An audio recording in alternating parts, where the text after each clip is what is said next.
E aí galera, beleza? Como é que vocês estão? Meus amigos, o vídeo de hoje está aqui dividido em 4 temas e já vamos começar falando sobre eleições, falar do PT, porque a Folha de São Paulo trouxe 2 matérias bem interessantes. A primeira delas fala que a campanha do Lula vai mudar a sua estratégia, porque Bolsonaro vem apresentando bons resultados nas pesquisas, quem poderia imaginar? E a outra mostra que tá tendo confusão dentro do PT, confusão interna, e não é nem mais o Janones, agora já é uma confusão nova. Quero falar sobre isso, quero também fazer algumas análises com base nas pesquisas. O Matheus Leitão também tá chateado, o Ciro Gomes aí parece que está sabotando o Lula. Quero falar sobre judicialização, o que as campanhas aí estão fazendo, confusões que aconteceram nas últimas horas. Querem também tirar do ar o vídeo da Michelle Bolsonaro. Quem tá tentando fazer isso? A linha auxiliar do Lula, a Simone Tebet. Também quero falar sobre Bolsonaro nas ruas, falar o evento do Lula que parece que a mão de Deus impediu de acontecer. Tem muita coisa pra gente falar já nesse primeiro bloco. Depois Bolsonaro ali, contente, sorridente, não é à toa. Tivemos notícias bem interessantes no âmbito da economia, no dia de ontem, desemprego, dívida caindo. E eu quero mostrar um pouco também do que saiu sobre o Lula, que aparece um recorte de vídeo do Metrópolis, onde ele faz uma afirmação bem complicada sobre regulamentação do pequeno e médio empreendedor. Bem complicado, né? Parece que a esquerda realmente gosta um pouco de controle, Estado grande. E falar mais algumas coisinhas que a esquerda anda aprontando e tem conexão com o nosso terceiro tema. O Boric, o Gabriel Boric, o novo presidente do Chile, que está tentando aprovar aquela constituição meio maluquinha. Ele foi notícia ontem na imprensa brasileira, quase todos os veículos falaram dele, porque ele está falando do Brasil, ele está falando sobre Bolsonaro, ele está falando inclusive que não dá para ter golpe de jeito nenhum, só que ele fala outras coisas. E é uma entrevista bem interessante, porque não foi no Brasil, né? Ele deu entrevista para uma mídia internacional. A jornalista para quem ele conversou é uma pessoa bem interessante, o Lula deve conhecer muito bem. Não vai adiantar muita coisa, e esse tema a gente vai continuar avançando nele, vai se conectar com o quarto e último tema do vídeo de hoje, que são temas ligados ao SG, à esquerda, Brasil e o mundo todo. E vamos começar com a notícia positiva. Esse aqui é o tipo de notícia que eu acho que também causa tremor dentro do PT.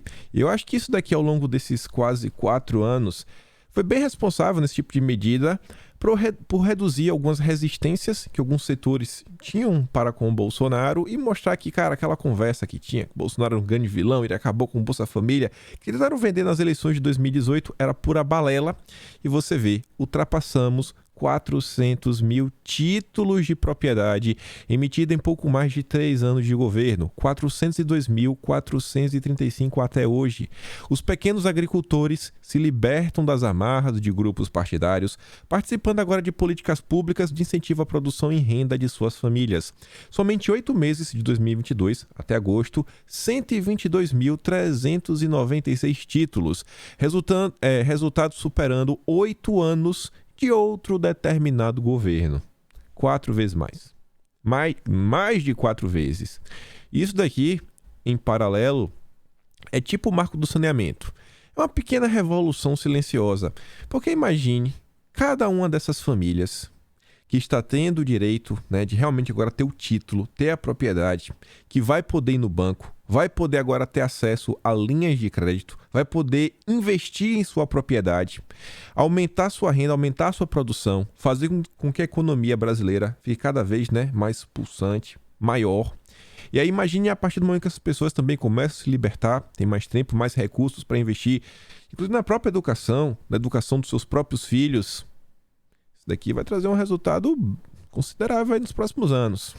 E aí, espero que lembrem, né, de Jair Messias Bolsonaro. Continuando aqui, entrando no tópico já de judicialização, vejam só. Michelle Bolsonaro, no vídeo de ontem a gente comentou sobre a matéria da Veja, que diz que a Michelle aí tá tentando usar o ativo do Lula. Eu falei, o ativo do Lula? Querem falar que a transposição foi o Lula que fez?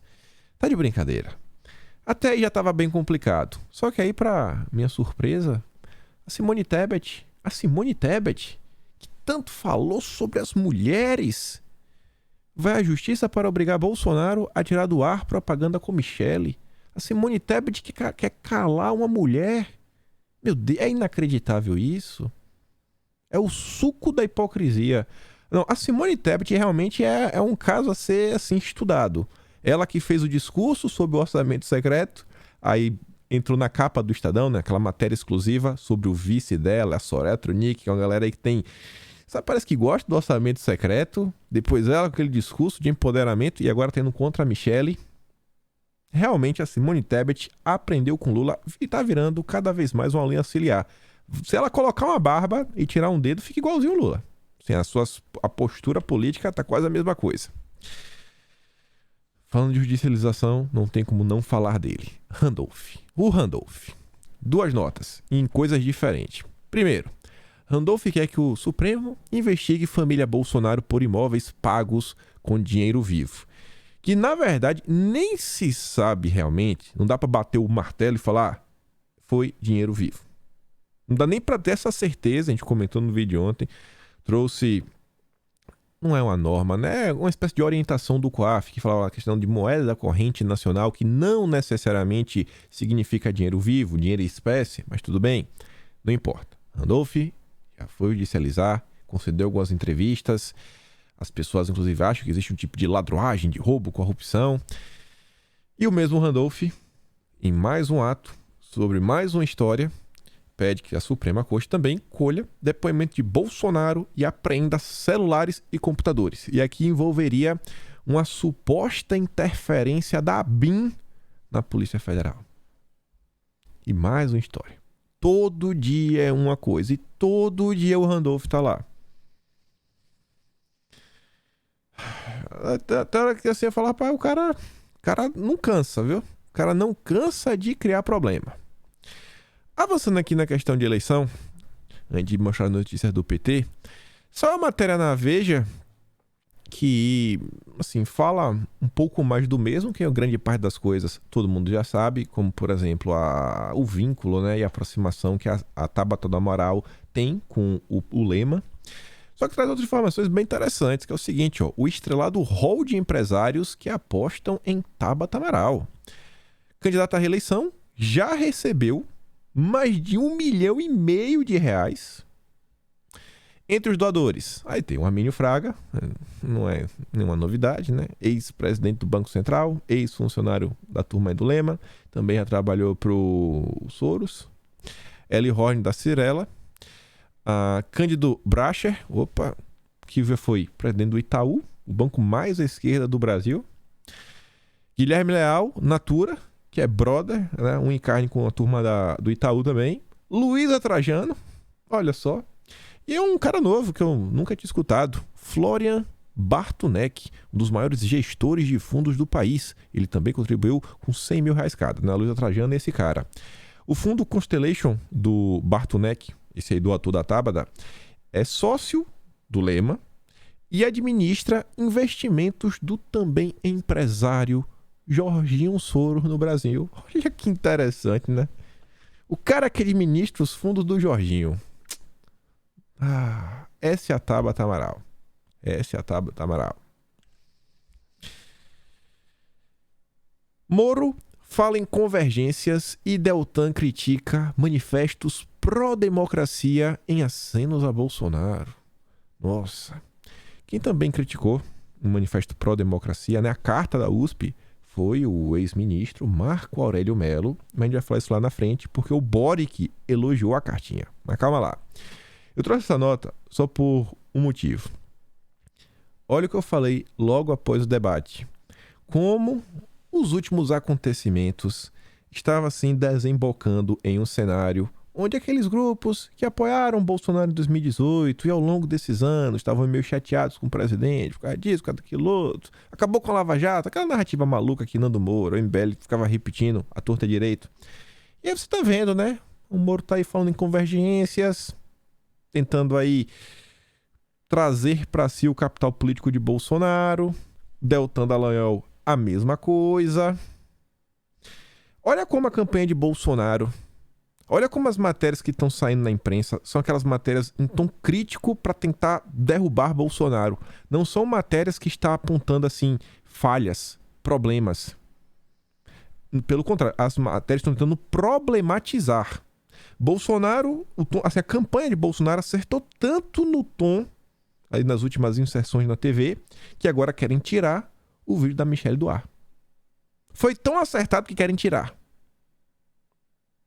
Tá entendendo? Então será que tem que tirar? As coisas estão tão bem que a imprensa faz questão de bater no Carlos. Eu não trouxe aqui umas matérias, mas a imprensa também está tentando fomentar uma crise, uma treta na questão de campanha, batendo nos marqueteiros, etc. E é só pancada, é só paulada, é só pancada, é só paulada, tentando problematizar. Se a campanha de Bolsonaro realmente tivesse, né, os trancos e barrancos, todo mundo brigando entre si, tem algumas confusões? Obviamente que tem. Obviamente que tem. Já escutei uma coisa ou outra.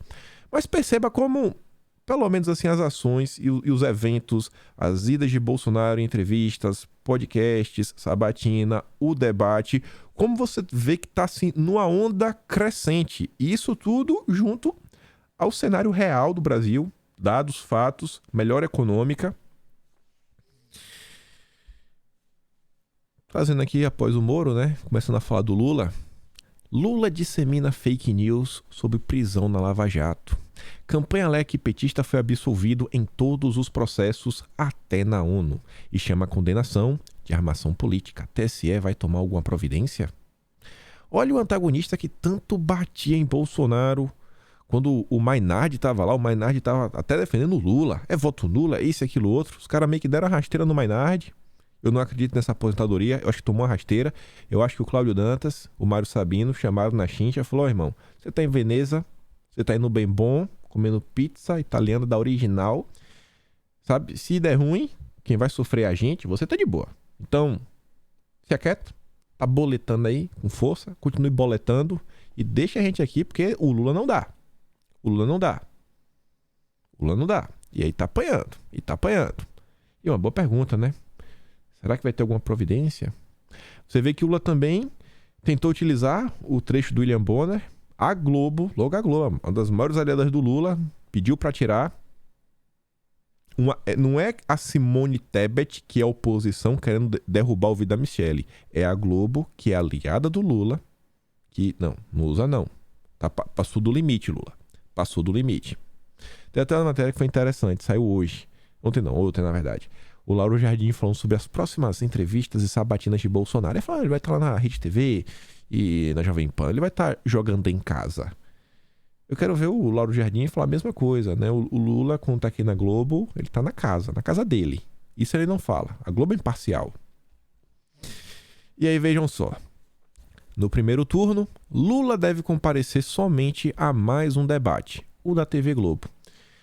Pessoal, vocês conseguem lembrar qual foi a última entrevista grande que o Lula concedeu que não seja a do Jornal Nacional? Vocês conseguem lembrar? Eu tinha feito um tweet, o Texugo ele até retweetou.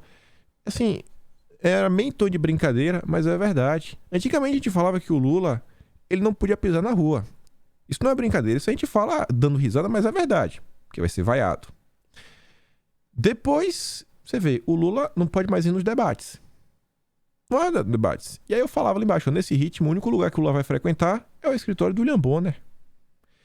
O Lula não poder ter aparições públicas, entrevistas, é porque, assim, é só deixar o Lula falar que ele mesmo cria problemas para si, como ele criou no dia de ontem. Mesmo falando em um evento pequeno, etc., ele criou problemas para ele. Não tem uma entrevista grande. O pessoal fala, Bolsonaro tá jogando em casa. Tá, e o Lula? O Lula vai para alguma sabatina? Ele vai para sabatina da CNN? Vai para alguma entrevista? Só o da Globo. Isso não é estranho? Olha como a campanha do Lula vem tendo inúmeros problemas. É notícias sobre o Janones e a insatisfação com o Janones. É com isso, é com aquilo outro. Agora não vai mais para nenhum debate. Só vai pro da Globo. Eu recomendo que o Bolsonaro faça o mesmo. Não perca seu tempo também batendo boca com Ciro Gomes e Simone Tebet. Aí é circo. Aí é circo. E aí você vê as matérias da Folha de São Paulo que eu disse. Olha a primeira. Dirigentes do PT reclamam de que brancos decidem por negros no partido. Logo o PT que diz tanto, né, combater essa questão da discriminação. Dirigentes estaduais do PT, que lidam com a pauta do combate ao racismo, enviaram à direção nacional do partido uma nota conjunta em que reclamam que decisões envolvendo negros estão sendo tomadas por brancos. Que absurdo! Eles se referem à tentativa de candidatos petistas brancos de burlar a resolução do TSE que determina que o fundo eleitoral nesta eleição seja distribuído de forma proporcional entre as raças. Junte isso daqui com um assunto que muita gente também fez piada, que foi a desistência do Marcos Uchoa. Mesmo... Deixa eu falei... Acho que ontem no Pânico, o Marco Antônio me perguntou, mesmo com o fundão, no valor que está, quando você divide para a quantidade de candidatos, etc., não dá aquele valor assim, meu Deus, tá dando para sobrar, vender emprestada, cambalhota, fazer uma mega campanha hollywoodiana. Não é bem assim. E o PT está investindo pesado na campanha do Lula. E aí o dinheiro que tá sobrando aí, a galera tá brigando entre si. Você acha que isso daqui ajuda ou atrapalha no contexto geral? Você acha que isso aqui não gera uma certa dor de cabeça dentro do próprio partido, que às vezes o cara podia estar mais focado, tentar ajudar o Lula, vamos eleger o Lula e os caras estão batendo cabeça para resolver problema interno? Campanha do Lula é só problema atrás de problema. E aí que vem a melhor de todas. Essa é muito boa.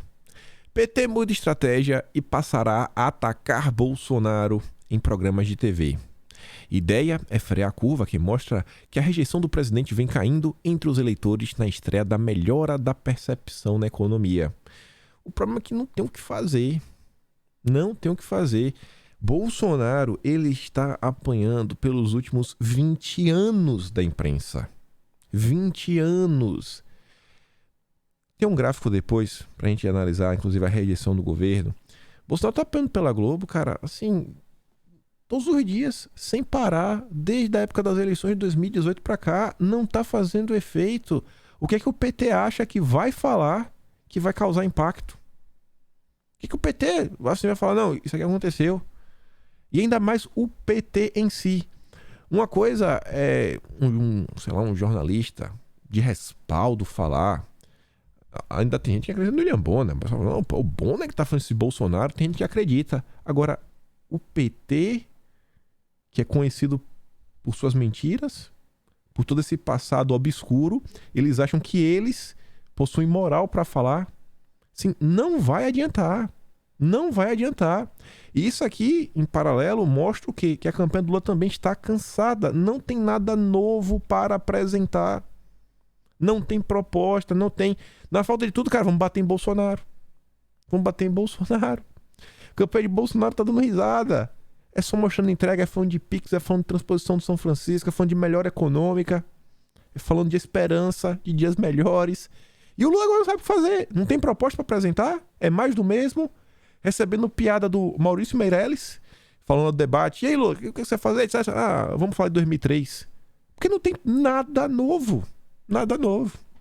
Em parte aqui, o Eduardo Cunha acertou, assim, bem, né, em sua análise. O último texto dele, antes de parar de escrever no Plano 360, por causa das eleições, que ele fala: a campanha do Lula está sofrendo com um esgotamento. Não tem nada novo para apresentar. Aí tá lá. Vai passar a atacar Bolsonaro, apesar da estabilidade mostrada nas pesquisas eleitorais, que mantém Lula à frente, por larga vantagem, segundo o IPESP, pesquisas aí normalmente pagas pela Globo. Índices ligados à melhora da avaliação do governo e da economia acenderam o sinal de alerta da campanha do petista.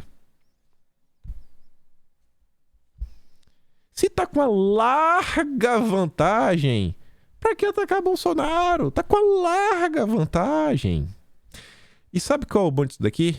Quando eu li essa matéria, eu lembrei da matéria do dia 12 desse mês. A matéria do nosso glorioso Caio Junqueira, o cara que sabe mais do PT do que o próprio Lula.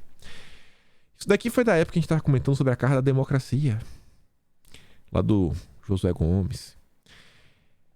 Isso daqui foi na semana anterior à primeira pesquisa da IPEC.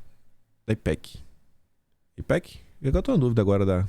É IPEC ou... Não, IPEC. A IPESP é da XP. Aquela primeira pesquisa da IPEC, sabe, da Globo, etc., que são do Jornal Nacional, foi divulgada na segunda-feira à noite, isso, aquilo, outro. Essa daqui foi a matéria que saiu antes dessa primeira pesquisa. Se vocês não lembram, eu vou tentar relembrar vocês. Naquele momento, essa matéria que ela sai, se não me engano, acho que dia 12 foi uma sexta-feira. Quando essa matéria sai, as matérias que vinham saindo ao longo da semana era de preocupação, né, em torno da campanha do petista. Foi a semana que o Guilherme Amado fez análise que o Lula não está conseguindo decolar, ele está parado, Desde dezembro de 2021, o Lula não consegue crescer, não consegue trazer novos eleitores. A coisa tá complicada. E naquele ponto, que já estava com o sinal vermelho meio aceso, o Caio Junqueira falava o seguinte: ó, o PT adotou, sexta-feira, adotou nessa sexta, cautela em relação às recentes pesquisas eleitorais que apontaram o crescimento de Bolsonaro.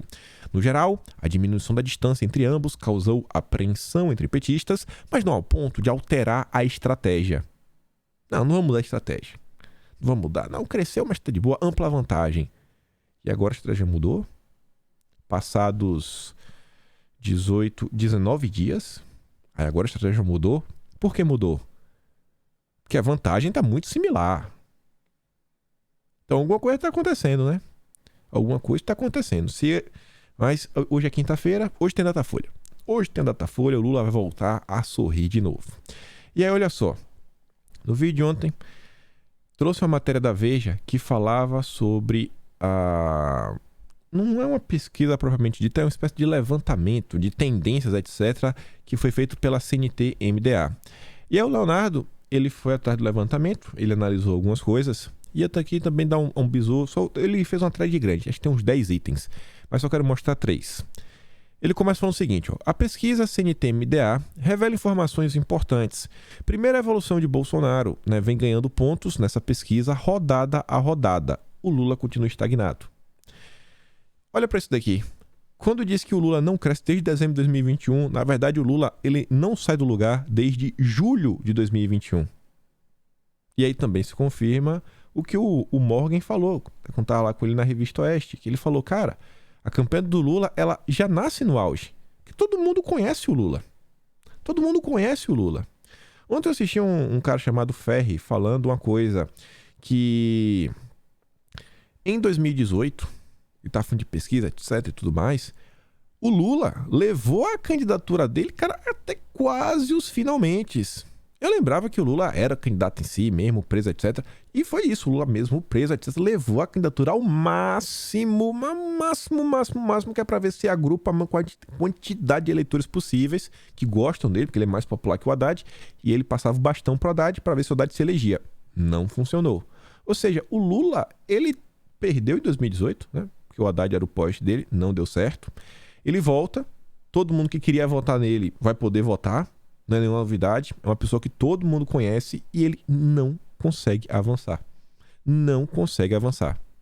Se você vê Bolsonaro, você vê que ele só tá ali em 27, 26, não tem nenhuma mudança, também em fevereiro não tem, e aí depois começa a melhorar. Ó. 32, 34. E quando a gente passa naquele período mais cambaleante. Mas eu vou olhar outro lugar para também falar algumas coisas de Bolsonaro. Segundo turno, entre Bolsonaro e Lula, vem diminuindo a diferença, com Lula caindo e Bolsonaro subindo. Esse é diferente. Aqui o Lula não está mais estável. Aqui não tem mais estabilidade. Aqui já tem queda. O segundo turno já se fala de queda. E Bolsonaro continua crescendo em qualquer tipo de cenário. E uma coisa interessante é isso daqui. Lula falou que ia bater em Bolsonaro. Vamos bater em Bolsonaro, vamos bater em Bolsonaro, vamos bater em Bolsonaro. O único período que realmente a mídia conseguiu emplacar alguma coisa e que foi por uma série de fatores que estavam acontecendo ao redor do país, assim, de forma sincronizada. Se você olhar aqui, a aprovação do governo, você vê que estava... Olha como estava o valor aqui, né? Vamos pegar aqui outubro de 2020. Quando é que a coisa começa a piorar um pouco? Eu não sei como é que está aqui os dados entre outubro, dezembro, novembro, dezembro, janeiro. Mas quando você olha aqui ao fevereiro, olha quando já tá. Já caiu. E aqui em julho, cai mais ainda. O que foi que aconteceu aqui nesse período? Que foi o período de queda. Você vê, depois fica relativamente estável e volta a subir. O único período que Bolsonaro realmente perdeu uma certa aprovação foi o período da CPI do Lula. CPI, precisou fazer uma CPI. Todo aquele caos, mídia batendo no cara, dia sim, dia também. Sabe? Realmente assim, uma operação política. Por quê, bicho? Não vai. E agora ele tá aí. Ele continua apanhando. Ele continua apanhando. Não vai ter nova CPI. Agora vai ficar... Não tem mais cenário que os caras consigam fazer pra impedir o contínuo crescimento de Bolsonaro. Aí junta tudo isso ao próprio tom que o Matheus Leitão vem dando. O cara é lulista. Termina o debate e diz: Bolsonaro venceu. Lamentavelmente. Tá triste. Aí ele escreve ontem, ó: nova pesquisa traz péssima notícia para Lula e a culpa é de Ciro.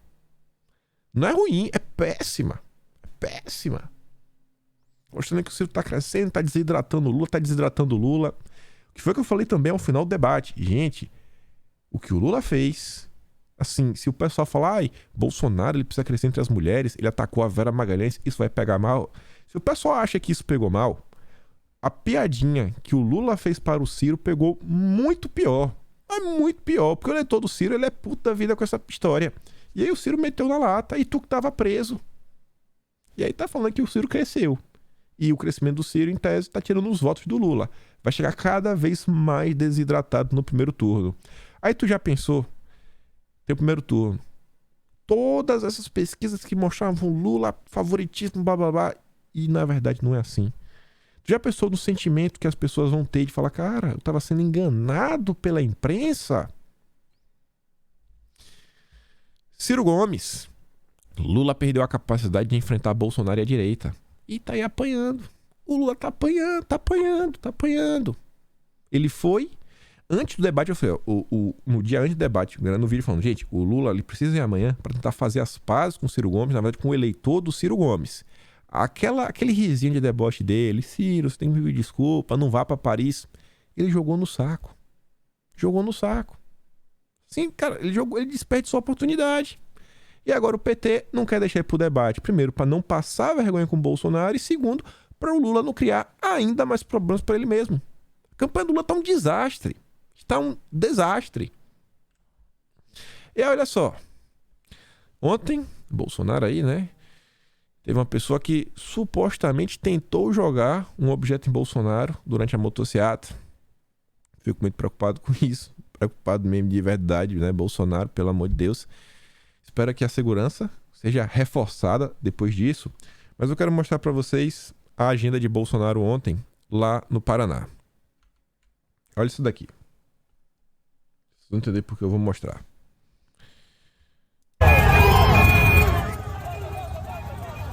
Tava alto, né?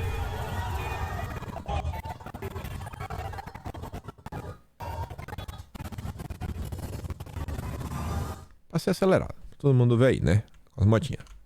Aí você vê aqui. Tirar o som, porque depois vai aqui, né? Tem direito autoral. Mas você vê. Multidão de gente, ó. Aí a câmera corta pra cá. Você vê que tem gente até o fim.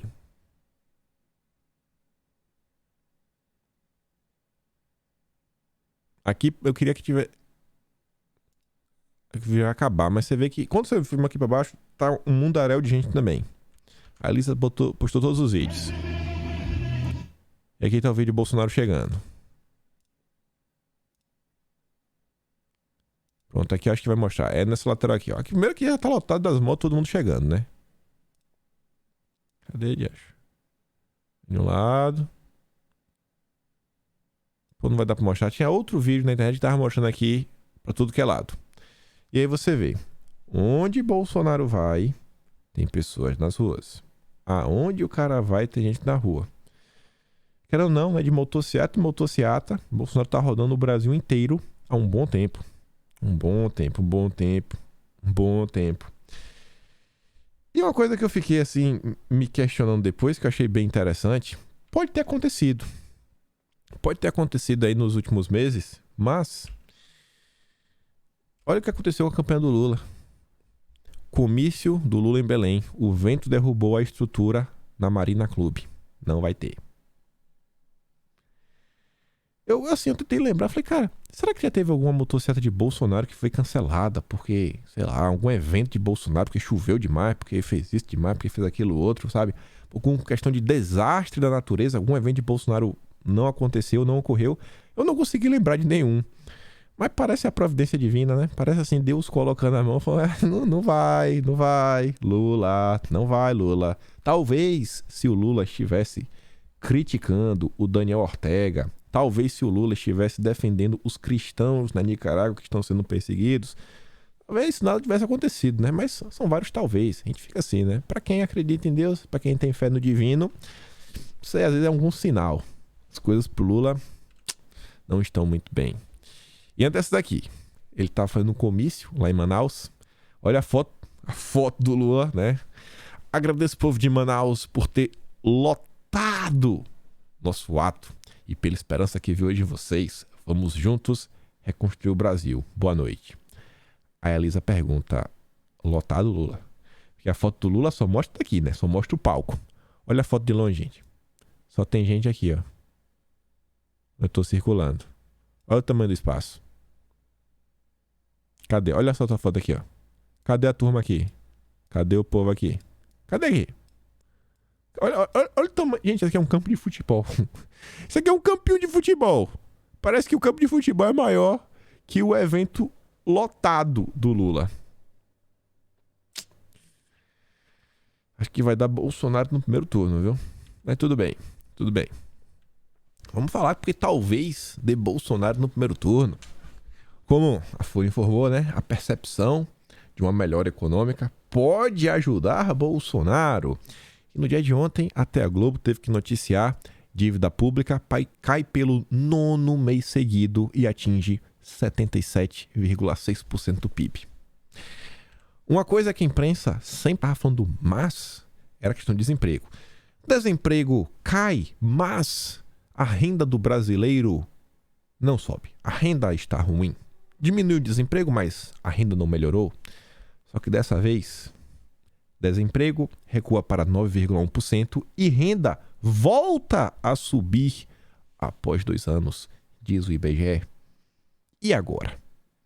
Onde está o MAS? Onde está? Nem o MAS a Folha de São Paulo conseguiu colocar. Mas a Globo é diferenciada. Você vê, não o Globo, mas o G1, né? Primeiro mostrar o Globo, ó. Número de desempregados cai abaixo de 10 milhões pela primeira vez desde 2016. Não tem mais. A mesma notícia, só que no G1. Desemprego recua para 9,1%, mas ainda atinge 9,9 milhões de pessoas. Uai, mas você vê, né, que o Globo está sendo mais honesto do que a turma do G1. Que o cara do Globo vai ser demitido e eles vão contratar o do G1, né? Porque o padrão Globo de jornalismo é o MAS. Deve ter sido algum estagiário que soltou a matéria da direita aí, do o Globo mesmo. 10 milhões pela primeira vez, né? Coisa boa, pô. Voltamos aí patamares quando o Brasil não estava totalmente quebrado, né?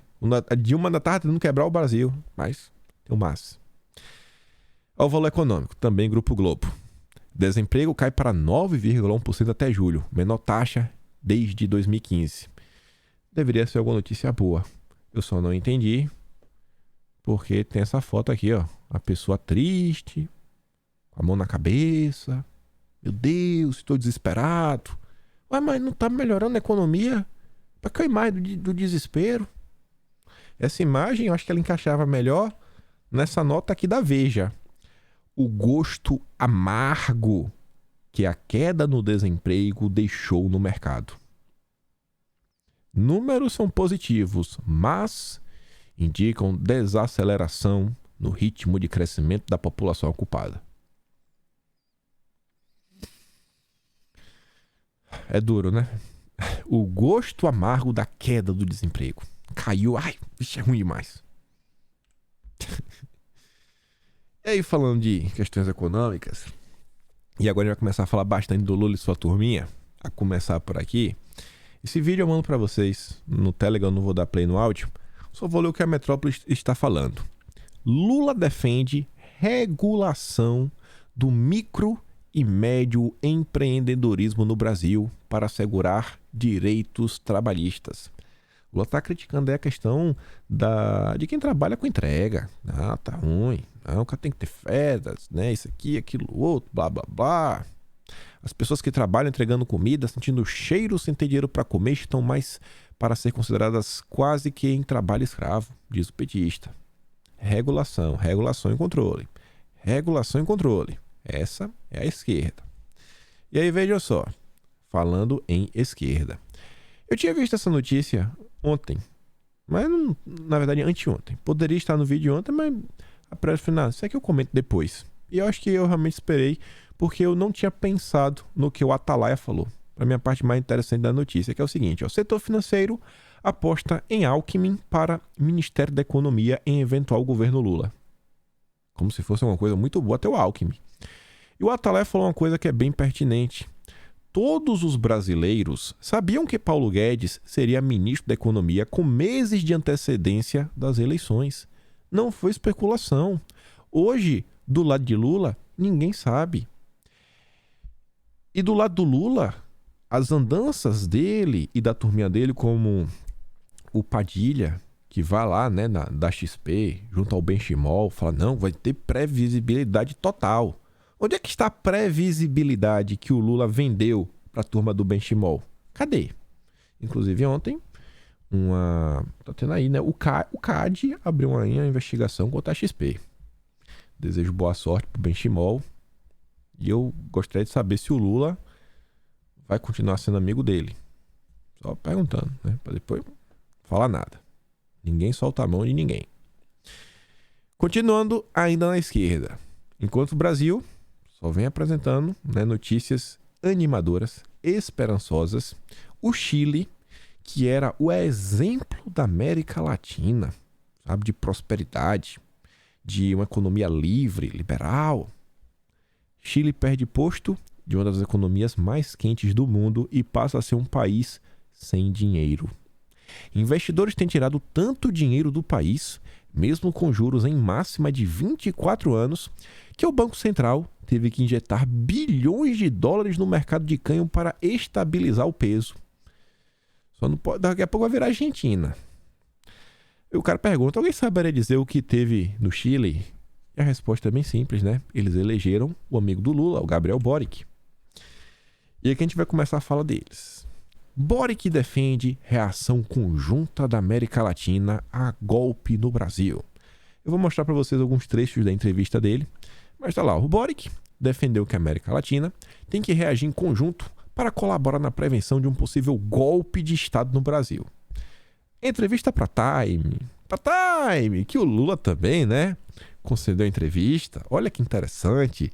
Só não vai me falar que quem entrevistou o Boric foi a mesma pessoa que entrevistou o Lula, que aí ia ser muito estranho. Só não vai me falar, né? Será? Não sei. A gente já sabe daqui a alguns minutos.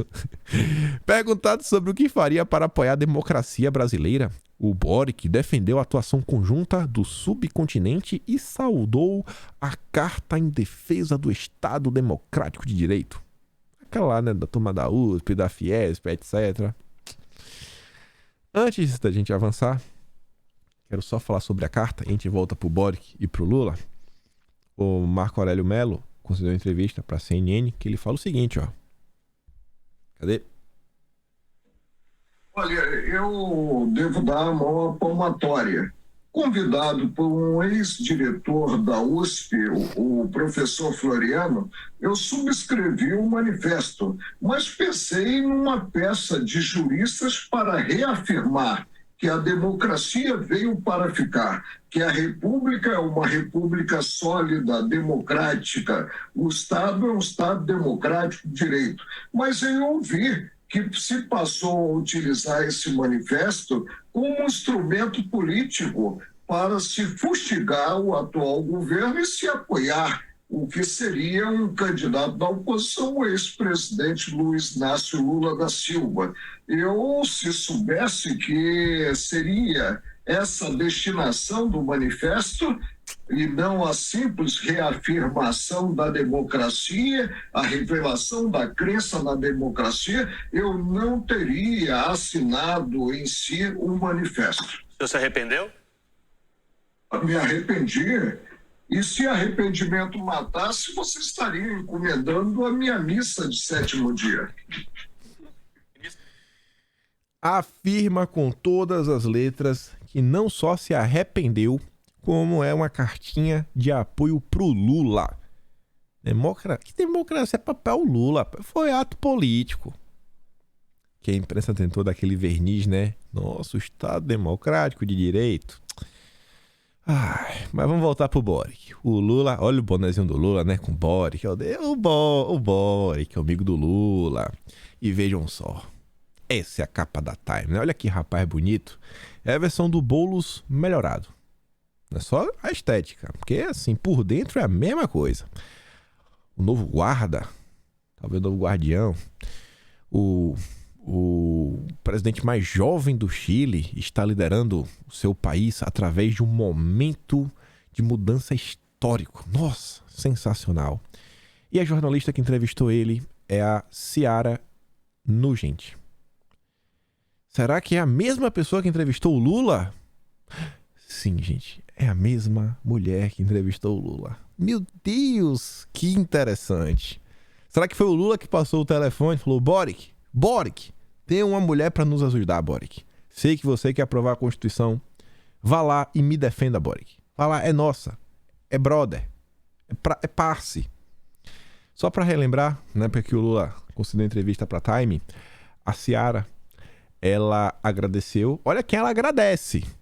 Felipe Neto, Thomas Trauman, aquele que finge que é jornalista para escrever análises sobre como o Lula é um cara sensacional. Ele finge análise porque, na verdade, ele é o ex-porta-voz da Dilma e ex-assessor do Palocci. O Thomas Trauman, se ele realmente tivesse, assim, honra, ele coloca isso em sua biografia. Lá na Veja, assim, ó, Thomas Trauman. A primeira coisa assim, ó, ex-porta-voz da Dilma Rousseff, ex-assessor do Palocci. Depois ele colocava o que ele quiser, jornalista. Mas bota isso, é questão de honestidade. E a mesma coisa lá no Globo, que ele tá escrevendo, foi contratado agora no início das eleições para escrever no Pulso, junto com a Vera Magalhães, junto com o Lauro Jardim. Se fosse honestidade, o Trauman colocava, ó, ex-porta-voz da Dilma e ex-assessor do Palocci. Aí, pô, beleza, é esse o cara que tá fazendo análises imparciais. Aí depois, Negro Belchior, Geni Ribeiro, não sei quem é, e agradecer ao Guilherme Boulos. Então já dá pra sentir o drama que vai ser essa entrevista, né? Aí vejam só. Aqui tá a transcrição da entrevista em inglês, que eu botei só no tradutor, pra gente acompanhar. Quero mostrar algumas perguntas.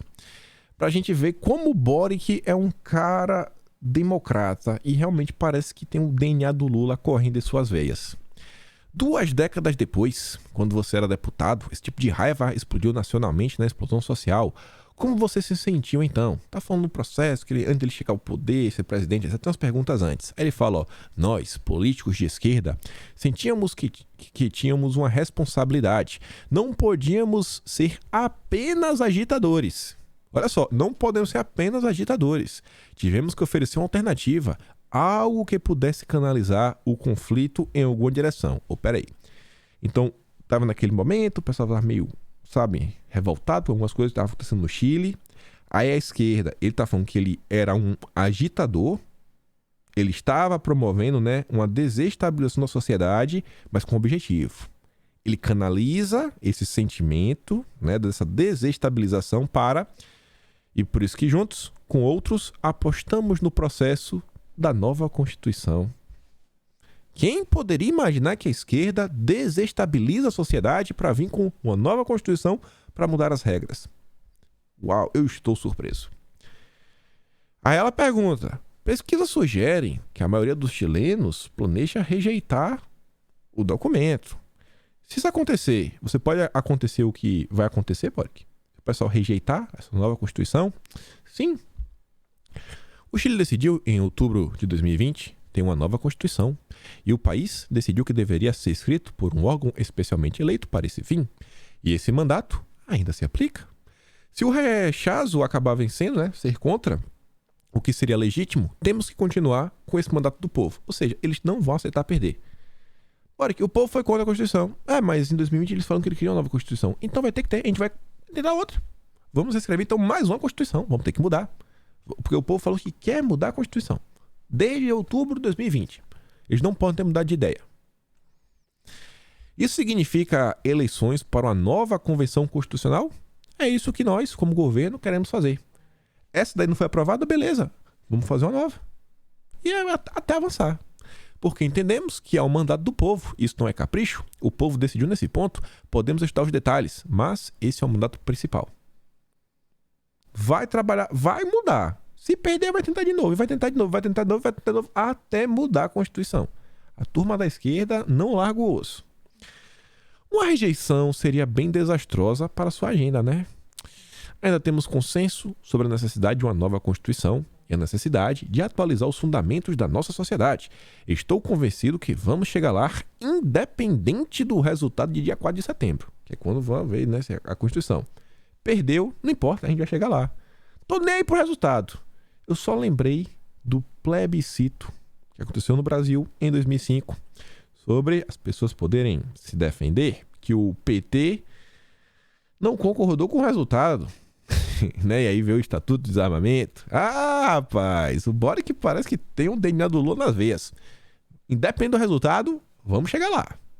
Agora, nós como governo temos o dever de governar, não importa o que aconteça, há problemas, vão além da conversa constitucional, aumento do custo de vida, inflação, segurança, das crianças, educação, reforma da saúde, reforma tributária, eu estou trabalhando isso tudo. Aí, olha só, se o rechaço vencer, né? Se o não vencer, se for rejeitada, demoraremos um pouco mais. Mas chegaremos lá. Não desistem. E nessa entrevista também, o Boric ele faz alguns acenos à Agenda Verde e o ESG, que é o seguinte: então você não se vê como um socialista? Acredita em uma tradição socialista liberal, que também foi crítica ao rumo da esquerda no século XX, no sentido de acreditar que o Estado pode resolver tudo. O Boric não acha que é o Estado gigante. Como é que o Boric pensa? Ele acredita profundamente na iniciativa privada, na BlackRock, na Vanguard, nessas empresas, e na organização da sociedade civil. Pronto. É um governo, né, onde você vai ter as ONGs junto com a turma progressista que tenta controlar a sociedade através do mercado financeiro. Eu acho que eles são complementares ao Estado. Realmente, assim, é o Estado da agenda ESG. Não vejo o Estado controlando tudo como no socialismo do século XX, que falharam. Temos que assumir o controle desse fracasso. Aí diz, o Chile tem enormes reservas desses materiais, desses metais. Você está falando da questão de lítio, serve para fazer baterias, para carros elétricos, meio ambiente. Mas extraí-los tem causado muitos danos ao meio ambiente local. As mineradoras têm mais a temer sobre o seu governo do que as anteriores. Olha o que ele diz. Não medo. Vamos exigir padrões ambientais mais elevados, ou seja, mais custos, mais certificações, que uma certificação depende de alguém que vai te dar o selinho, né? Um processo mais custoso, cada vez mais difícil para o micro e o médio empreendedor, que o Lula falou mais tarde, né? Que tem que regular, mas você vai regular. E para que esses padrões sejam atendidos, mas vamos respeitar a lei. O importante é gerar certeza. Conversamos com a empresa de mineração australiana, a BHP, por exemplo. A BHP está fazendo investimento de 20 bilhões de dólares no Chile. Será que seu Zé, que cresceu no Pará, sabe, filho de garimpeiro, primo de garimpeiro, irmão de garimpeiro, sei lá, bicho, ele leva lá o sustento para a família dele. Será que seu Zé vai conseguir ser garimpeiro num governo de esquerda no Brasil? Será que o Lula também? O Lula falou que não vai ter garimpo legal no governo dele. O problema é o seguinte: garimpo legal hoje, sei lá, é você garimpar. Vamos dar um exemplo: é garimpar em terra indígena. O Lula vem ao poder, trabalhando pelo meio ambiente, fala: ó, o garimpo agora para ser legal, todo mundo uniformizado, isso daqui, selinho, certificação, trator elétrico, não sei o que, tudo elétrico, pode ter nada diesel, etc. Você consegue atender a todos esses quesitos? Não. Então você é ilegal. Pô, mas você é ilegal. Acabou. Gente, legalidade é estar em conformidade com as leis, com as regras, com as regulamentações. Tá entendendo essa questão da regulamentação? É você arbitrar o jogo. Quem pode jogar e quem não pode. E não canso de lembrar o Leonardo Atucci, fundador do Brasil 247, lulista de carteirinha, o Gabriel Boric, que talvez seja o primeiro presidente ESG da história. Não nega. E vejam só. Saiu um texto ontem. Na verdade, não sei se foi ontem, mas eu vi ontem. O Vivek é um cara da... Como é o nome? Da empresa Strive. Eu já comentei ele no vídeo. Nos Estados Unidos já tem um movimento um pouco mais sólido combatendo esse tipo de agenda. Falam, cara, olha só, as empresas têm que dar lucro. Não pode ser só a causa social, só o meio ambiente, a governança. Não, cara, não é bem assim. As empresas elas têm que produzir, têm que desenvolver. E aí o Vivek vai lá e ele bota esse texto. Temos que quebrar os gigantes do investimento SG. Eu falei, pô, peraí, o cara quer quebrar os gigantes? Ele tá lá, né? Vanguard, a BlackRock e acho que a State Stone, não sei se é o nome. State Street. Ele tá lá, ó. 3 das maiores lojas de investimento dos Estados Unidos, a BlackRock, a Vanguard e State Street, há muito usam do seu dinheiro, usam o seu domínio, e na verdade o seu dinheiro também, né? Porque é dos investidores. Várias pessoas colocam o seu dinheiro na empresa e aí eles saem comprando várias e várias empresas e aí colocam várias pessoas deles nos conselhos para ajudar na tomada de decisões. Então envolve o seu dinheiro também. Mas enfim, ó. Há muito usam seu domínio em fundos de investimento passivo para forçar as corporações a cumprir seu conjunto preferido de políticas ambientais, sociais e de governança. Eles saem comprando um pouquinho de cada empresa, aquele mínimo para você colocar o seu cara no conselho, para na hora de tomar decisão, ter voto no conselho, e vai lá, não, a gente quer que tenha esse aqui, ó, essa agenda. Seu reinado, no entanto, pode estar chegando ao fim legítimo, já que os agentes da lei dos Estados Unidos estão acordando para as ameaças que as 3 grandes representam para os investidores e a economia. Em uma carta de 4 de agosto para o Larry Fink, lá da BlackRock, procuradores gerais estaduais questionaram como a advocacia ESG da empresa se enquadra com seus deveres fiduciários para com os investidores. Os procuradores gerais levantaram especificamente se a conduta coordenada pela BlackRock com outras instituições financeiras, os outros 2 grandes, para desmonetizar a indústria de petróleo e gás, levanta potenciais questões antitrust, né? Assim, basicamente, assim, será que vocês estão tentando criar um novo monopólio? Será que vocês estão trabalhando juntos para vamos acabar com o combustível fóssil e vamos vir para essa direção? Isso daqui é um monopólio? Meio complicado. Os procuradores gerais estão investigando um assunto importante, mas é uma questão muito mais preocupante que eles devem explorar. Porque os 3 grandes estão perseguindo essas políticas em sincronia.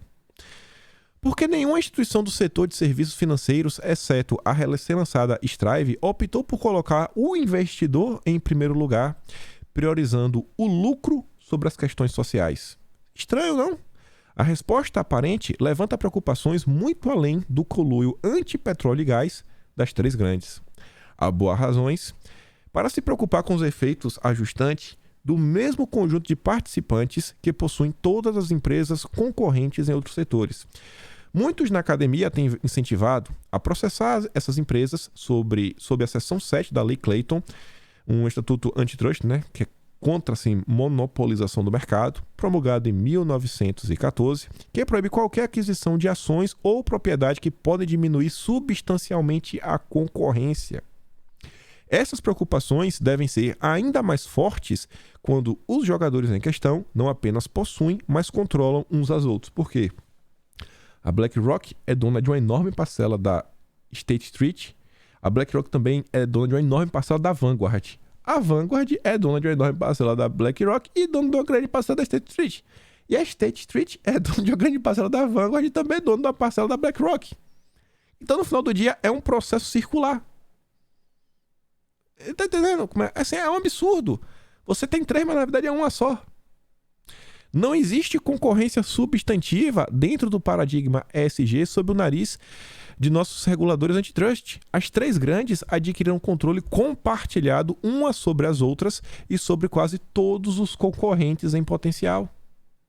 Eles é um fundo, a BlackRock são 10 trilhões de dólares.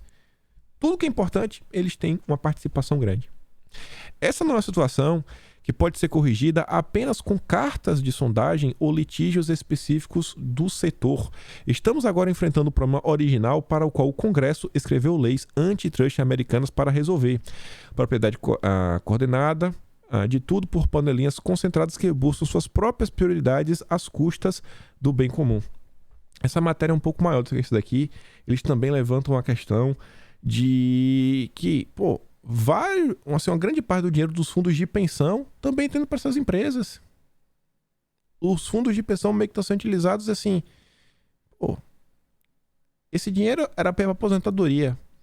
Está se criando um mundo bem complicado. Será que as pessoas estão colocando dinheiro no fundo de pensão? Eles querem que esse tipo de política avance? Elas realmente apoiam nessa transição assim, do dia para noite, etc? É dinheiro que vai para aposentadoria e está sendo investido nessas empresas, etc. E aí, veja só. Aumento do calor extremo está afetando o nosso bem-estar e pode piorar. Uma matéria da CNN dedicada do início até o fim para militar em torno da Agenda Verde. Ele trazendo um estudo. Este estudo é a nova maneira de ver como as mudanças climáticas afetam os seres humanos em todo o mundo. Embora existam muitos fatores que afetem o bem-estar das pessoas, este estudo demonstra que existe uma relação clara entre o aumento das temperaturas e o declínio na avaliação da vida. Os cientistas também associaram o aquecimento das temperaturas e desastres relacionados com a seca a grandes conflitos em segurança alimentar. Não está faltando comida por causa da quebra das cadeias de produção, por causa do alto custo energético, que está fazendo com que as fábricas de fertilizante fechem as portas. Não é por causa disso. É porque está tudo mais quente. Porque o clima está esquentando. Embora este estudo não tenha medido diretamente essas coisas, acha que é uma implicação clara na pesquisa. Eu nem vou ler o resto. Robbie Parks, epidemiologista ambiental e professor assistente da Escola de Clima da Universidade de Colômbia, disse que a pesquisa é uma maneira eficaz de estimular os tomadores de decisão a puxar as alavancas certas na Agenda Verde. Tá claro. Pensa no que aconteceu na imprensa. Guilherme Amado levanta a bola pro Randolfo Rodrigues cortar. Pronto, isso aqui é levantando a bola pro Lula cortar com a Agenda Verde. Pro Randolfo cortar na Agenda Verde, pro Jacques Wagner cortar com a Agenda Verde. É o estudo. Esse estudo é o Guilherme Amado da Agenda Verde. Aí veja só. O Vivek ele volta. Isso aqui foi na Califórnia. Eles soltaram um memorando anteontem, dia 30, falando o seguinte, né, que tá muito quente aí, etc, blá blá blá, então vai ser um momento meio complicado e as pessoas podem estar, todo mundo se ligando, ar-condicionado, etc, e não sabe se o estado, né, Califórnia, tem condição de suportar a carga. Então, assim, é uma recomendação.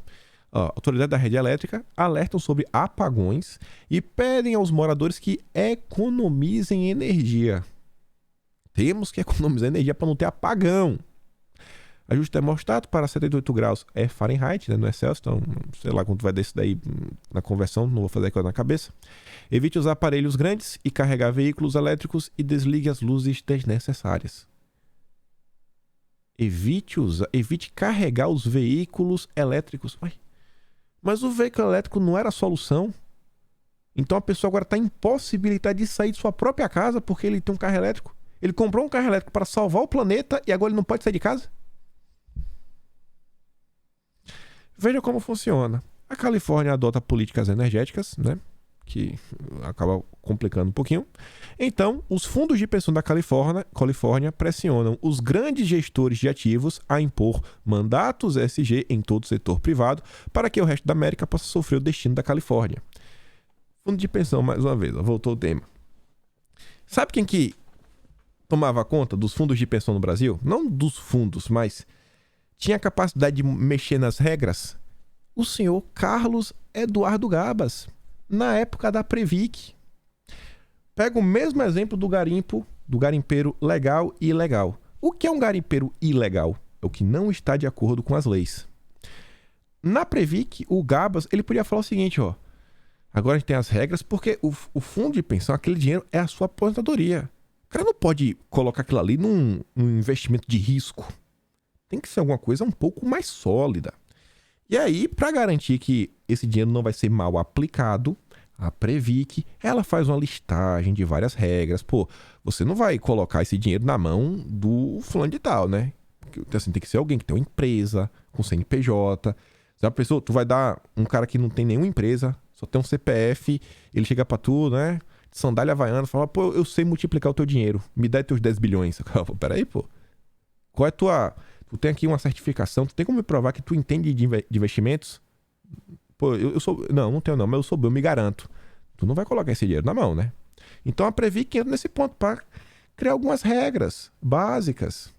Aí, a partir do momento que você coloca as regras lá em cima, você começa a direcionar ou você começa a limitar quem consegue ter acesso àquele dinheiro.